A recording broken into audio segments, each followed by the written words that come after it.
Mesdames et messieurs, bonjour et merci de préférer Eden TV pour vous informer. Dans l'actualité de ce 13h, 10 ans de prison ferme et 45 millions d'amendes, c'est la peine qu'a écopé l'opposant Joël Aïvo à l'issue de son procès. Dans cette édition, vous suivrez les explications de l'analyste politique Olivier Michel de Campos sur les grands enseignements à retenir de cette affaire.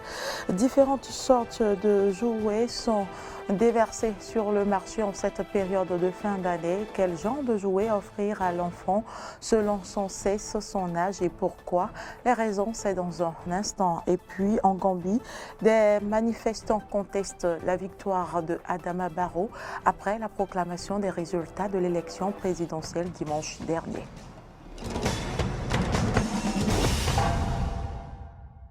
Merci pour l'attention. Je l'annonçais dans les titres. Au lendemain du procès de l'opposant Joël Aïvo, l'analyste politique Olivier Michel de Campos a opiné sur le procès, mais aussi et surtout sur les grands enseignements à retenir dans cette affaire sur l'émission Matin d'Éden d'aujourd'hui. Suivez un extrait de ses propos. Est-ce que d'une affaire politique, on doit forcément aboutir à peut-être un procès politique, là, qui échapperait d'office donc à toute règle de droit applicable et pour aboutir finalement à un verdict qui serait politique? C'est là toute la question. La question essentielle. C'est là la question essentielle. C'est là qu'on pourrait comprendre ceux-là qui évoquent l'idée d'un procès politique. Peut-être que leur crainte finalement, c'est de voir que l'affaire politique finalement débouche sur le procès politique et finalement le verdict politique. Alors, on a tous un peu suivi les réquisitoires, les différents arguments des uns des autres, des accusés, des avocats. Et ce qui est quand même assez frappant, pour ma part, c'est, je dirais, un peu la faiblesse de certains arguments. Je me serais attendu à vraiment des déclarations, des éléments beaucoup plus accablants. Des éléments plus accablants. Oui, des choses beaucoup plus poignantes, qu'on puisse, c'est-à-dire qui ne laisseraient de place à aucun doute, en fait. On s'attendrait à ce qu'il soit plus éclaboussé. Voilà, où une sorte de preuve palpable de choses écrites. Mais là, je pense, on est resté un peu. Mais en est-il moins? Oui, bon, en tout cas, c'est vrai qu'on n'a pas été, c'est vrai que je n'ai pas été personnellement dans la salle d'audience suivre le procès. Je l'ai suivi sur les réseaux sociaux, comme je pense la plupart des gens. Mais de ce qu'on entendait, des retours qu'on avait, les éléments qui étaient évoqués, laissaient beaucoup place au doute. Maintenant, je ne dis pas que les juges n'avaient pas forcément les éléments nécessaires à leur charge ou à leur décharge pour donner la décision qu'elles ont donnée. Mais au moins, en tant qu'observateur, en tant qu'analyste, je me serais attendu à vraiment beaucoup plus de croustillant, on va dire, pour être un peu sarcastique, mais quelque chose de beaucoup plus... Autrement dit, le procès vous a laissé sur votre fin. Sur ma fin, parce qu'on a dit quand même, c'est quand même un procès sur terrorisme, atteinte à la sûreté de l'État, blanchiment et tout. Bon, je me serais attendu, parce que la plupart des accusés, il y a beaucoup qui ont blanchi, la plupart des co-accusés ont carrément blanchi. Les chefs d'accusation étaient quand même bien constitués, bien intitulés. Bien intitulés, mais je pense que le contenu me laisse un peu sur ma faim. Les prêtres du FA se sont retrouvés, vous le savez, à Godoma samedi dernier pour la consultation du DOFA 2022. À l'issue de cette consultation, le signe principal sous lequel le Bénin sera placé au cours de l'année prochaine est Ouin-Koché. Selon les interprétations de ces signes, l'année s'annonce radieuse pour le Bénin. Il en ressort également des interdits et recommandations. Quelques citoyens se sont prononcés sur la question. Ils sont au micro de Dorcas à Ouangan. On aurait appris qu'il y aura la stabilité financière, il y aura un peu de bouleversement à nos frontières. Déjà, la stabilité financière, ce n'est pas une chose nouvelle par rapport à tout ce que notre président de la République, en tout cas le régime actuel, est en train de faire. Alors, cela ne nous étonne pas. Et le ministre des Finances et autres, ils sont en train de mettre les petits plats dans les grands afin que notre pays puisse connaître une stabilité financière. Selon moi, je vais dire, ça dépend. Sinon que ça fait partie des cultures en fait. Ça fait partie des cultures, on ne va pas refuser. Juste qu'il y a certains qui adhèrent et d'autres non. Donc ceux qui adhèrent, on ne va pas leur refuser de faire ça. De tout ça, il y a des règles naturelles dedans. Respecter maman, ses mamans, ses parents, c'est naturel, non? Ce sont des règles de la vie. Donc le reste, stabilité financière, maladie, je vais dire, ça va dépendre de ceux qui croient ça. Parce qu'après coronavirus qui est en train de partir maintenant et qui partira, nous n'espérons pas. Et si Tofa est en train de dire ça, c'est ceux qui croiront qui verront ça, hein, en fait. Selon moi, ceux qui croiront à ça qui verront ça. Sinon, après coronavirus, nous ne souhaitons plus, surtout au Bénin, voir encore des maladies comme ça. D'abord, le Tofa, c'est une réalité culturelle, traditionnelle liée à l'Afrique. Donc je pense que si le Tofa se prononce, c'est certainement pour certaines réalités de notre environnement social. Donc le Tofa, je crois qu'il a fait des révélations qui sont certainement fondées. Le reste, bon, on ne va pas dire qu'on va attendre pour voir, mais déjà quand c'est dit, je crois qu'il faudrait déjà que les dispositions par rapport à nous les hommes soient mises en place pour sa concrétisation. Et vraiment que bon, le Tofa lui-même n'a qu'à peut-être voir dans quelle mesure nous épargner du mauvais. Au nombre des produits qui courent les rues en cette période de fin d'année et de fête se trouvent les jouets. Quel genre de jouets offrir à l'enfant selon son sexe, son âge? Élément de réponse dans ce reportage de Dorcas Arongan. Le marché des jouets s'est déjà ouvert dans les villes du Bénin. Pour certains, la couleur est l'élément fondamental à prendre en compte dans le choix du jouet à offrir à un enfant, fille ou garçon. Généralement, tous les sexes ont droit à des jouets. Bon, c'est nous qui faisons ici la distinction entre filles et garçons en tenant compte de la couleur. Puisque généralement on dit que la couleur rose est destinée aux filles et généralement ce qui est couleur bleue pour le garçon. Pendant que d'aucuns pensent qu'il faut offrir de simples jouets aux enfants, d'autres trouvent idéal de leur offrir des jeux de construction. Il y a des cadeaux, des jouets destinés uniquement pour la fille. Par exemple, les poupées, les jeux de perles, de tissage, de tricotage. Par contre, chez le garçon, c'est des voitures, des fois des pistolets sans bruit, non violents. Ce qui est bon de nos jours, c'est les jeux éducatifs. Il ne faut pas offrir tout type de jouets à l'enfant qui ne va pas l'aider à développer sa mémoire. Il faut offrir des jouets qui puissent leur développer l'intelligence, des jeux de construction, en tout cas des jouets qui peuvent les accompagner dans l'éducation. Ces jeux de construction sont constitués de plusieurs objets qui pourraient contribuer à l'accroissement de l'enfant. Donc nous avons des tablettes, nous avons le Scrabble, nous avons la Monopoly. Les accessoires de docteur, le livre interactif, l'ordinateur, piano, les micros. Il y a les spécimens qui sont déjà dedans et l'enfant doit construire. Vous voyez, ça va l'amener à remuer les méninges. Nous éduquons les enfants, mais les jouets, c'est plus pratique. Il faut utiliser aussi les jouets pour leur montrer en fait ce que nous leur disons chaque fois.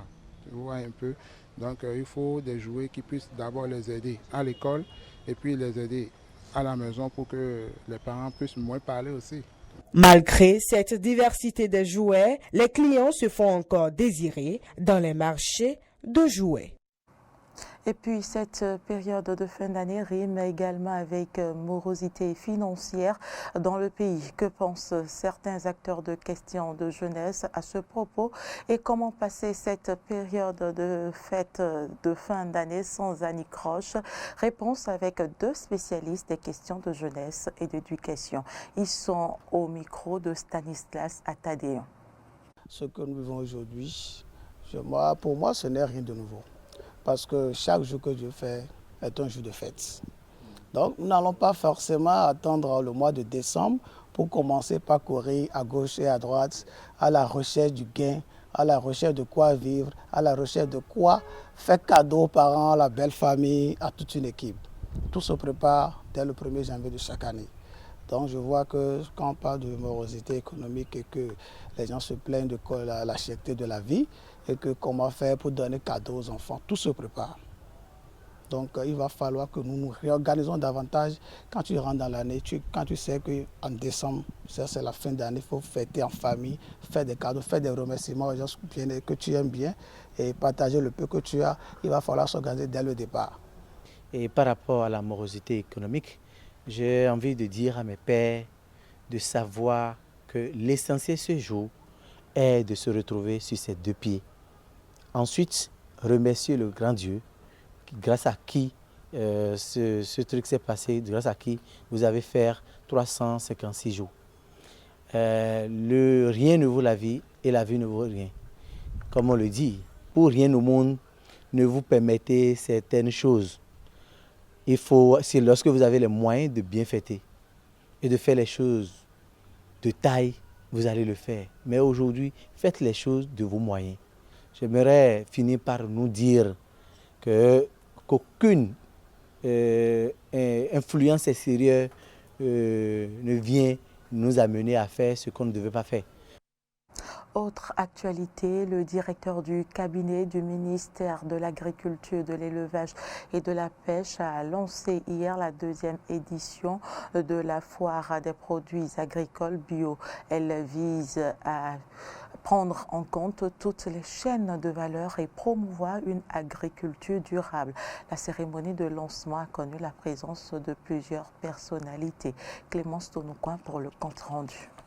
Cette foire se veut une tribune de promotion du label des produits agricoles béninois bio. Dans le cadre de la réforme du secteur agricole, le Bénin a opté pour une agriculture durable qui fournisse aux populations des aliments sains. Dans son allocution, le directeur de cabinet du ministre a d'ailleurs rappelé que la consommation des produits biologiques est d'une importance capitale pour la préservation de la santé des populations. L'agriculture écologique et biologique est une forme d'agriculture durable où la production répond à des normes bien précises. Les pratiques agroécologiques et biologiques permettent de minimiser l'usage des pesticides et engrais chimiques de synthèse et réduisent ainsi les risques de pollution de l'environnement et d'empoisonnement des producteurs, productrices et des consommateurs, consommatrices. Malgré l'importance de cette pratique agricole dans la préservation de l'environnement, les produits écologiques et biologiques demeurent encore peu connus du grand public. L'impact des réformes en cours dans le secteur agricole, dont le socle reste et demeure l'approche filière, commence par se faire sentir et la présente foire constitue une occasion de mettre en lumière les fruits des efforts consentis par les acteurs à divers niveaux. Pendant ces jours, les forêts vont exposer et présenter à la population des produits 100% bio. À la suite du directeur de la programmation et de la prospective du ministère qui a remercié les forains pour le travail qu'ils font, le directeur de cabinet du ministre les a invités à plus d'ardeur. Chers forains, je voudrais vous exhorter à redoubler d'ardeur, d'émulation et d'idées novatrices pour non seulement donner pleine satisfaction aux visiteurs et clients, mais aussi et surtout pour nouer des partenariats gagnant-gagnant dans le but de faire de vos entreprises des structures viables et d'asseoir davantage votre leadership dans votre domaine d'activité. Ne l'oubliez pas, aucun leadership ne pourrait se développer durablement en solitaire dans un monde de plus en plus globalisé. En raison de la Covid-19, le nombre de forains est limité à 22. Actualité en dehors du Bénin, contestation en Gambie après les élections présidentielles de dimanche. Des manifestants ont contesté la victoire de Adama Barrow et ils dénoncent notamment un retard dans la proclamation des résultats. Reportage. Une intervention policière pour disperser la foule. Les résultats de l'élection présidentielle n'ont pas fait que des heureux en Gambie.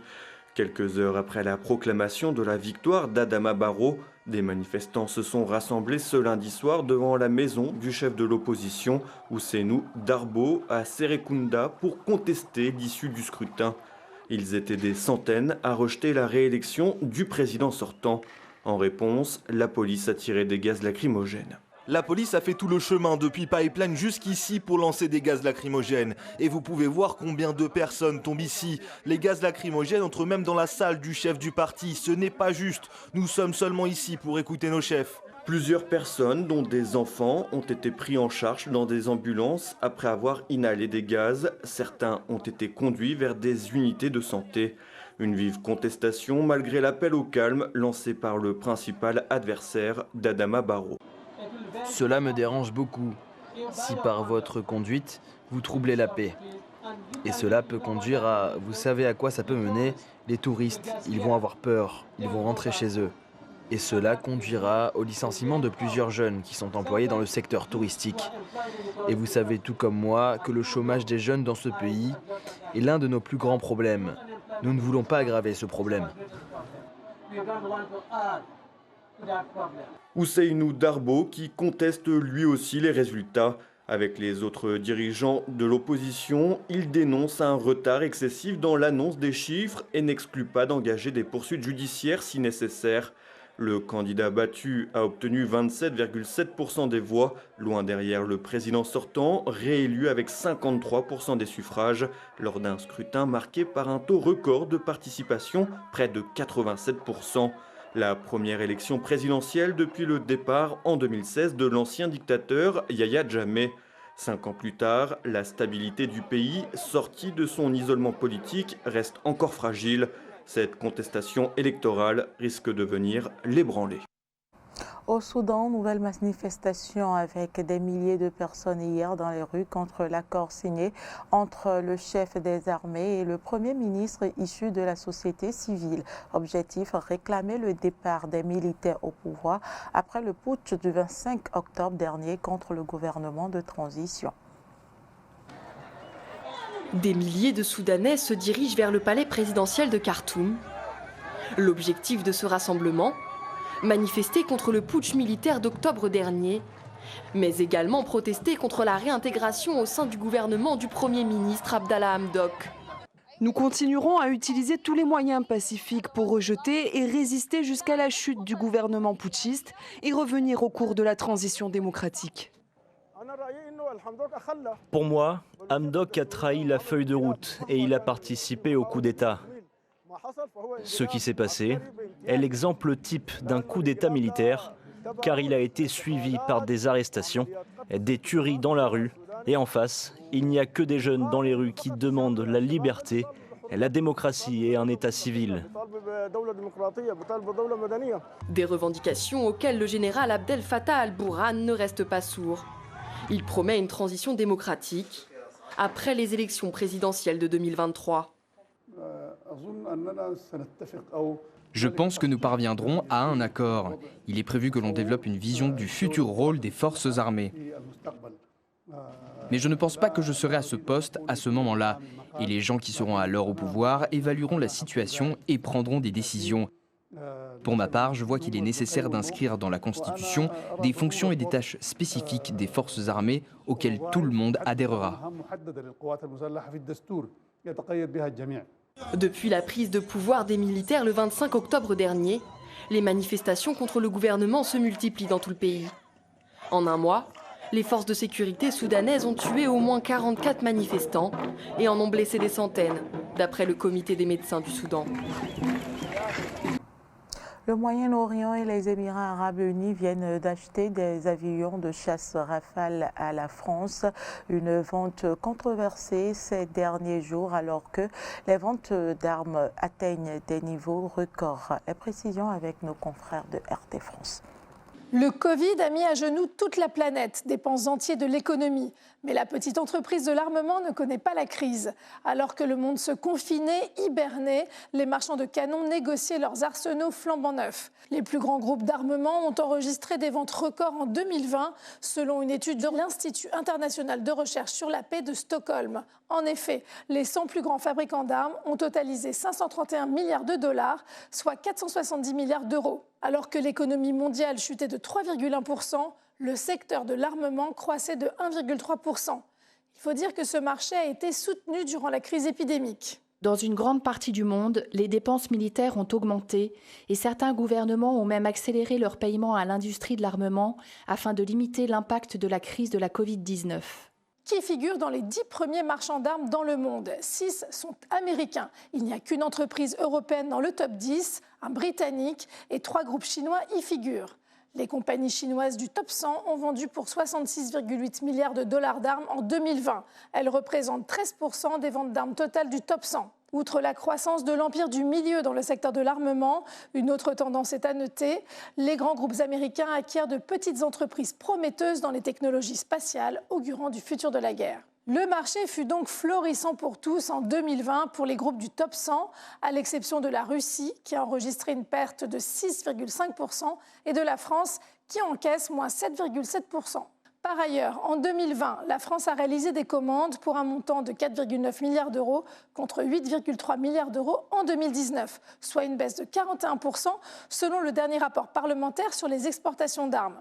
Qu'à cela ne tienne, l'Hexagone compte bien revenir dans la course aux étoiles avec une vente record, celle de 80 avions de combat Rafale aux Émirats arabes unis. 16 milliards d'euros, le plus gros contrat d'armement jamais signé à l'exportation, la plus importante commande jamais décrochée par Dassault Aviation. Il s'est établi dans le cadre confortable d'un partenariat stratégique entre la France et les Émirats.